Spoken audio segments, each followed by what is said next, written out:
Hi hello welcome to IQ TV Telugu. నేను మీ నివాస్ వాల్మీకి. మనం గత వీడియోలో మ్యారేజ్ గురించి ఎలా చూడాలి, ఎలా క్యాలిక్యులేషన్ చేసుకోవాలో వివరించాం. ఈ వీడియోలో ఇంకా కంప్లీట్గా వివరణని చూద్దామండి. లాస్ట్ వీడియోలో మనం ఇక్కడి వరకు చేసాం. ఫస్ట్ అటెంప్ట్ అయిపోయింది, 30.4336 వచ్చింది. సెకండ్ అటెంప్ట్ అనేది చూసాం, అదేంటి 2 ఇంటూ లగ్న సూచి ప్లస్ 2 ఇంటూ సహాయక లగ్న సూచి. 2 ఇంటూ లగ్న సూచి అంటే 13.5385 ప్లస్ 2 ఇంటూ 3.3566. ఈ క్యాల్కులేషన్ చేస్తే 2 5 10 0 1 2 2 16 1 17 7 1 2 3 6 1 7 2 5 10 0 1 2 3 6 7 2 1 2 ప్లస్ 2 6 12 2 1 2 6 12 1 13 3 1 2 5 10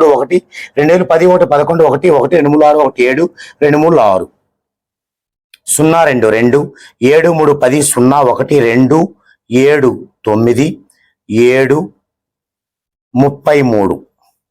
సో సెకండ్ అటెంప్ట్ ఎంత వచ్చింది? 33.7902. అంటే 33 ఇయర్స్ తర్వాత 34వ సంవత్సరంలో వివాహం అవ్వాలనుంది. మరి next third attempt, last attempt ఒకటి ఉంటుంది. అది ఎప్పుడు? దానికి ఫార్ములా ఏంటంటే 3 ఇంటూ లగ్న సూచి. 3 ఇంటూ లగ్న సూచి. 3 ఇంటూ లగ్న సూచి ఎంత మనకి?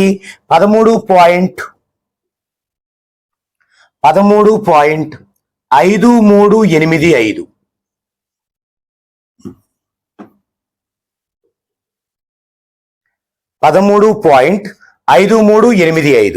3 5లు 15, 5 1 3 4 4 1 25 5 2 3 3 9 2 11 1 1 3 5 11 16 6 1 3 3 9 10 1 0 1 3 1 3 1 4. 40.6155. అంటే 40 సంవత్సరాలు అయిపోయిన తర్వాత 41లో, ఫస్ట్ 30లో, 31లో, తర్వాత 34లో, తర్వాత 41లో మ్యారేజ్ అవ్వాలి. ఇలా 3 అటెంప్ట్స్ ఉన్నాయి. అయితే ఇక్కడ పర్టికులర్ గా ఎప్పుడు జరగాలనడానికి దీనికి మరో ఫార్ములా యాడింగ్ ఉంది. అదేంటంటే ఒక్కొక్క ఇయర్కి మనకు వచ్చిన దానికి 0.9856తో హెచ్ వేస్తే పర్టికులర్ ఇయర్స్ వస్తాయి మనకి. ఉదాహరణకి 30.4336 ఇంటూ 0.9856 తీసుకోవాలి. 30.4336 ఇంటూ 0.9856.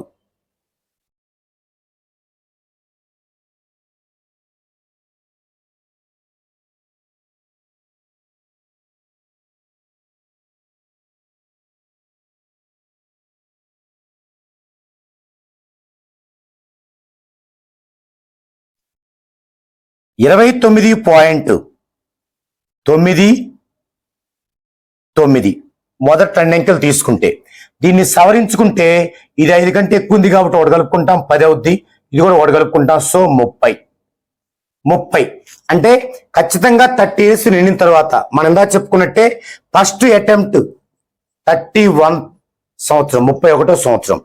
అలాగే ఇది చూద్దామండి. సెకండ్ అటెంప్ట్ది 33.7902 ఇంటూ 0.9856. ఈ క్యాల్కులేషన్ చూద్దామండి.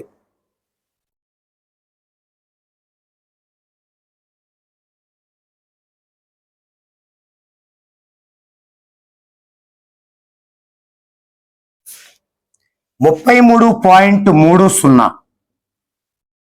ఇది సవరిస్తే 5 కంటే తక్కువ కాబట్టి కల్పన వస్తుంది. ఇది 5 కంటే తక్కువ కల్పన వస్తుంది. అంటే 33 అంటే నెక్స్ట్ ఆ 33 కంప్లీట్ అయ్యాయి. అప్పుడు సెకండ్ అటెంప్ట్ ఎంత అవుద్ది? 34th ఇయర్లో అవుద్ది. 31st ఇయర్, అది 34th year. Next third attempt 40.6155 into 0.9856. ఇది చూద్దామండి.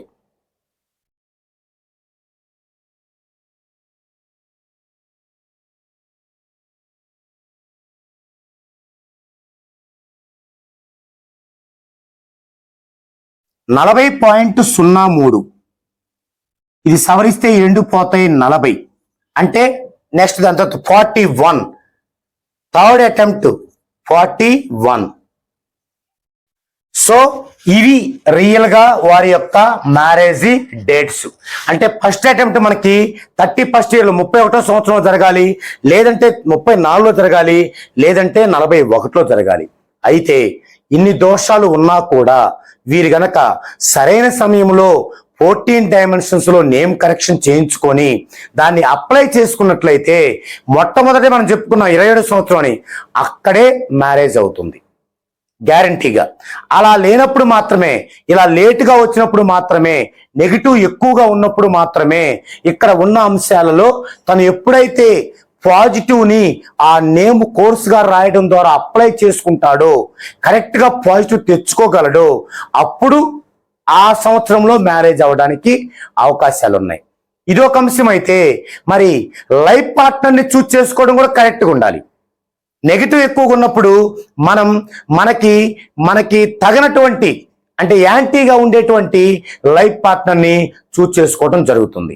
మరి వీరి యొక్క ఈ పర్సన్ యొక్క డెస్టినీ ఎంత ఉంది, మరి ఆ లైఫ్ పార్ట్నర్కి ఎంత డెస్టినీగా లైఫ్ పార్ట్నర్ కావాలి, అలాగే మరలా ఆ యొక్క లైఫ్ పార్ట్నరు ఏ సైడ్ నుంచి చూడాలి అనే అంశాలని ఇప్పుడు చూద్దామండి. ఓకే, ఇప్పుడు ఈ పర్సన్ యొక్క డెస్టినీ నెంబర్ వచ్చేసి 4 ఉంది. ఇలా 4 డెస్టినీ నెంబర్ ఉన్నప్పుడు వీరికి లభించే లైఫ్ పార్ట్నర్ యొక్క డెస్టినీ 1 కానీ 2 కానీ మస్ట్ అండ్ షుడ్ గా ఉండాలి. ఇక్కడ చాలా కేర్ తీసుకోవాలి ఆ విషయంలో, అడ్జస్ట్ అస్సలు అవ్వకూడదు. ఇక నెక్స్ట్ వీరి యొక్క లక్కీ సైడ్ వచ్చేసి ఈస్ట్. మన ఫుల్ చార్ట్ తీసుకున్న వాళ్ళకి అష్టక వర్గు వేయటం జరుగుతుంది. ఆ అష్టక వర్గులో లక్కీ సైడ్ ఏంటో తెలుస్తుంది. ఆ లక్కీ సైడే మనం ముఖ్యమైన అన్ని విషయాలకు వాడాలి. అంటే మనం నివాసం ఉంటున్న ఇంటి యొక్క ఎంట్రన్స్ కి, మనం జాబ్ చేస్తున్న కార్యాలయం యొక్క ఎంట్రన్స్ తో సహా, మనం ఏవైనా బిజినెస్ చేయాలన్నా ఆ బిజినెస్ పార్ట్నర్స్ ఏ సైడ్ నుంచి రావాలి, స్నేహం చేయాలన్నా స్నేహితులు ఏ సైడ్ నుంచి రావాలి, ఇలా ప్రతి ఒక్క అంశానికి లక్కీ సైడ్ ఉపయోగపడుతుంది. అలాగే లైఫ్ లో ఎంతో ముఖ్యమైన మ్యారేజ్కి కూడా అది ఉపయోగపడుతుంది. అది వీరికి ఈస్ట్ లక్కీ సైడ్. అలాగే వీరికి ఏ డేట్ లో పుట్టిన వాళ్ళు సూటబుల్ అవుతారు అంటే, ఏ నెలలోనైనా 5, 6, 9, 15, 23, 24, 27 డేట్ లో పుట్టిన వాళ్ళు సూటబుల్ అవుతారు. సో వీరికి లైఫ్ పార్ట్నర్ ఎటు నుంచి వెతకాలి, ఈస్ట్ సైడ్ నుంచి చూడాలి, ఈ డేట్ లో పుట్టిన వాళ్ళు అయి ఉండాలి, ఈ యొక్క డెస్టినీ నెంబర్ కలిగిన వాళ్ళు అయి ఉండాలి. అప్పుడే వీరికి ఆ మ్యారేజ్ అనేది వైవాహిక జీవితం చాలా బాగుంటుంది. అయితే మరి ఇవన్నీ సాధ్యమేనా అని కంగారు పడాల్సిన అవసరం లేదు. నా దగ్గర ఫుల్ రిపోర్ట్ తీసుకున్న వాళ్ళకి లైఫ్ అంతా ఫ్రీ సర్వీస్ ఇవ్వడం జరుగుతుంది. ఆ ఫ్రీ సర్వీస్ లో భాగంగానే వారు గనక లైఫ్ పార్ట్నర్ విషయాలు మాకు చెప్పినప్పుడు, మ్యాచింగ్ విషయాలు నేనే అవన్నీ చూసి అది సూటబులా కాదా, వారు ఎలా ఉన్నారు అవన్నీ కూడా చెప్పి వారికి ఎలాంటి రిస్క్ లేకుండా చేయడం జరుగుతుంది. ఇంకా లవ్ మ్యారేజెస్ అవసరమా, అరేంజ్డ్ మ్యారేజ్ బాగుంటుంది అనేది కూడా ఉంటుంది. ఈ పర్సన్ కి అయితే లవ్ మ్యారేజ్ అనేది బాగుండదు కాబట్టి అరేంజ్డ్ మ్యారేజే వీరికి అవసరం. ఈ విధంగా మనం మ్యారేజ్ గురించి ఒక పర్సన్ కి ఇలా కూలంకషంగా ఏది దోషాల దగ్గర నుంచి చూసుకుంటూ వచ్చి అష్టక వర్గులో సర్వాష్టక బిందువుల్ని వేసుకొని ఆ తర్వాత ఫస్ట్ అటెంప్టా, సెకండా, థర్డా అనేది చూసుకొని ఇప్పుడు వారి నేమ్లో ఎంత నెగిటివ్ ఉంది, మరి వాళ్ళకి ఫస్ట్ అటెంప్ట్ అవడానికి అవకాశం ఉందా లేదా చూసుకొని, మనకి ఏజ్ కనుక ఎక్కువ పెరుగుతున్నట్లయితే మరి ఫస్ట్ అటెంప్ట్ లోనే అయ్యేలాగా నేమ్లో మనం మంచి సౌండ్ ఫ్రీక్వెన్సీని పెట్టి వారికి ఆ నేమ్ని యూటిలైజ్ అయ్యేలాగా చేసి వారితో మనం ఫాలోఅప్ లో ఉండి వారికి మ్యారేజ్ అయ్యేంత వరకు, ఆ తర్వాత వైవాహిక జీవితం బాగుండేలాగా కూడా మనం ఫుల్ రిపోర్ట్ తీసుకున్న వాళ్ళకి సపోర్ట్ ఇవ్వడం జరుగుతుంది. ఎందుకంటే ఇన్నిసార్లు ఫుల్ రిపోర్ట్ అంటున్నానంటే, ఒకవేళ ఫుల్ రిపోర్ట్ తీసుకోకపోయినా కూడా ఈ యొక్క సజెషన్స్ ఇవ్వడం జరిగిద్ది. కానీ ప్రతిసారి ప్రతి సర్వీస్ కి మీకు మరలా ఫీజు తీసుకోవడం జరుగుతుంది. అది మీకే అంత సవ్యంగా ఉండదు, అంటే ఎక్కువ ఫీజు పే చేయాల్సి వస్తుంది. సో అదే మీరు ఫుల్ రిపోర్ట్ తీసుకున్నాను అనుకోండి, ఒక్కసారి ఫీజు, లైఫ్ అంతా ఫ్రీ సర్వీస్. సో ఇది మ్యారేజ్ గురించి.